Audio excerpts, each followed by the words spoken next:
اب جہاں تک مسئلہ ہے ویگ لگانے کا، تو شریعت اسلامیہ نے قطعاً اس کی اجازت نہیں دی ہے، چاہے وہ عمر کے کسی بھی حصے میں ہو۔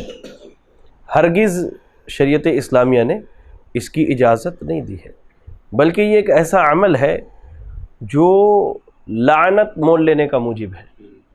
جیسا کہ صحیح بخاری کی حدیث کے الفاظ ہیں، اللہ کے رسول صلی اللہ علیہ وسلم نے فرمایا لعن الواصلہ والمستوصلہ، کہ وہ عورتیں جو اپنے بالوں میں بالوں کو جوڑتی ہیں، خواہ وہ کسی بھی شکل اور صورت سے ہو، ویگ کی صورت سے ہو یا کوئی اور ہو، اور وہ عورتیں جو بالوں کو جڑواتی ہیں، ان دونوں پر لعنت ہے۔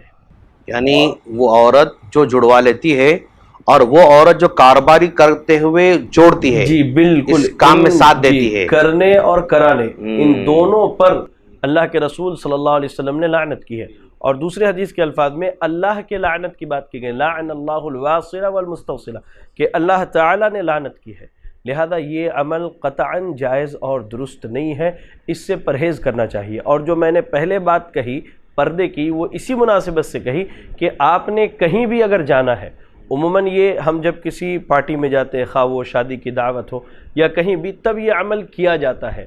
تو آپ ایسے کسی بھی جگہ جائیں، اس جگہ بھی اللہ رب العالمین آپ کو دیکھ رہا ہے، وہاں بھی آپ مسلمان ہیں، اور آپ پر اللہ تعالیٰ نے پردہ کرنا وہاں بھی عائد کیا ہے اور فرض کیا ہے۔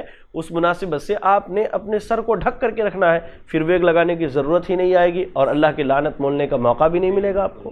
اس لیے اس سے پرہیز کرنا چاہیے۔ اگر سر کو ڈھانپ لیں گی تو پھر وہ شرم کا جو یہ ہے، مطلب ہمارے لوگ بال دیکھیں گے، ہمارے بال چھوٹے ہیں، جو شرم کا احساس ہے وہ ختم ہو جائے گا، کیونکہ وہ سر کو ڈھانپ چکے ہیں، اور اللہ رب العالمین کی فرما برداری بھی ہوگی، اور ایک لعنت والے عمل سے ہم بچ بھی سکتے ہیں انشاءاللہ۔ اس کے ذریعہ ایک بہترین ذریعہ ہے اس سے بچ۔ اور مزید ویڈیوز کو دیکھنے کے لیے آپ ہمارے YouTube چینل کو سبسکرائب کریں۔ فجزاکم اللہ خیرا۔